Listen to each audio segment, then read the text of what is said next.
Good evening po sa inyong lahat. Good evening din po, Father. Good evening, pero alam natin na 3 araw na tayong hindi maganda ang panahon, no? Pero ganun pa man po mga kapatid, hindi naman tayo tumitigil kasabay ng pagbuhos ng ulan, pag-ihip ng malakas na hangin ay ang ating pananalangin, no? Huwag tayong titigil manalangin. At manalangin man tayo hindi para lang sa atin, kundi para rin sa iba, no? Ako, I always believe na masaya ang Diyos kapag nakikita tayong nagdadasal. Pero mas masaya ang Diyos pag naririnig tayong nagdadasal para sa iba. No? Laging mayroon akong naniniwala ako na laging mayroong pagpapala sa mga taong marunong makaalala sa iba. No? Hindi ibig sabihin na nakakalimutan mo na yung kailangan mo. Dahil lahat naman tayo ay pinagkatiwalaan, pinagkalooban ng Diyos ng iba't ibang kakayahan. Yan ang sabi ng ating unang pagbasa ngayon na narinig natin.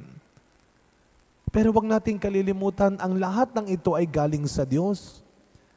Binigyan tayo ng Diyos hindi para maging Diyos. Hindi para mag-Diyos-Diyosan. Hindi para umaktong Panginoon sa ibang tao. Kaya nga, napakagandang halimbawa ang binigay ng mga alagad sa ebanghelyo natin. Ito lagi nilang sinasabi na pwede naman palang magsama ng mabuti ang biyanan at ang anak, no? Ng kanyang anak, no? Kasi normally, sinasabi nila lagi hindi magkasundo yan. Pero itong ebanghelyong ito, lagi nilang ginagamit na halimbawa na pwede naman. Kasi napakaganda ng ginawa ni Simon, si Pedro, na inilapit niya ang kanyang biyanan sa Panginoon nung siya'y nilalagnat ng mataas. Napakagandang tignan natin yung naging ugali ng mga alagad. Yung mga alagad, kahit na alam nila na sila ay tinuruan na ng Panginoon, binigyan na ng kapangyarihan ng Panginoon, kahit na kadikit nila ang Panginoon, kasama sila ng Panginoon, marunong pa rin silang tumawag sa Panginoon. Hindi sila nagyabang. Ako nang bahala, pagagalingin ko ng biyanan ko. Hindi. Sila ay namanhik kay Jesus. Nakiusap sa Panginoon na pagalingin ang kanyang biyanan. Sana tayo rin huwag tayo makakalimot na may hangganan ang alam natin, ang talino natin, ang kaya natin, maging ang kabutihan natin may hangganan. Kaya nga kapag hindi mo na pagbibigyan ng iba, huwag ka masyadong makonsensya. Feeling mo naman napakasamang tao mo na kasi hindi mo na pagbigyan yung anak mo, yung kapatid mo, yung kasister mo, yung kabrother mo. Guilty ka.